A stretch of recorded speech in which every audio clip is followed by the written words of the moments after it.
மல்லி இலை சாதத்துக்கு நம்ம மல்லி இலை நான் கழுவி எடுத்துருக்கேன். இப்போ அதை நம்ம அரைச்சி எடுத்துக்கிடலாம்.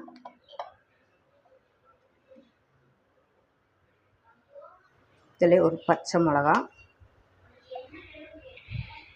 ஒரு துண்டு இஞ்சி, ஒரு பல் பூண்டு, ஒரு 3 சின்ன வெங்காயம்.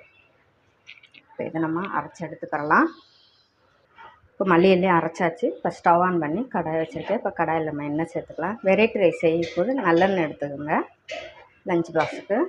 இப்போ எண்ணெய் காஞ்சதும் கடலைப்பருப்பு 1 ஸ்பூன், உளுந்தம்பருப்பு 1 ஸ்பூன், 1 ஸ்பூன் கடுகு, இதில் கொஞ்சம் வேர்க்கடலை,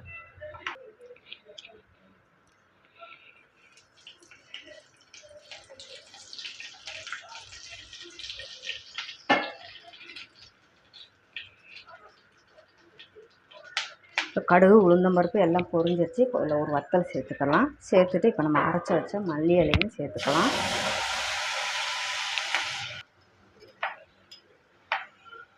இதில் 1/2 ஸ்பூன் அளவுக்கு நான் புளி சேர்த்துக்கிறேன், தண்ணி சேர்த்துட்டு இப்போ இதை நம்ம வதக்கி எடுத்துக்கலாம்.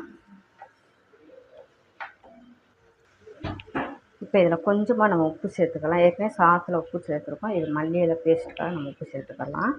சேர்த்துட்டு கலந்து விட்டுக்கலாம். நல்லா பச்சை வாசனை போகிற வரை வதக்கி எடுத்தாச்சு. இப்போ இதில் நான் சாதம் வச்சுருக்கேன். இப்போ அதையும் சேர்த்துக்கலாம்.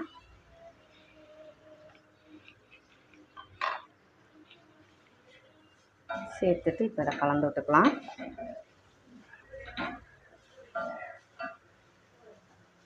இதில் கொஞ்சம் கருவேப்பிலை சேர்த்துக்கலாம்.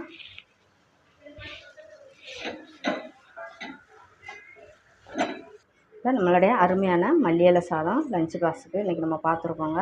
நீங்களும் இதே போல் ட்ரை பண்ணி பார்த்துட்டு எனக்கு எப்படி இருக்குன்னு கமெண்டில் சொல்லுங்கள்.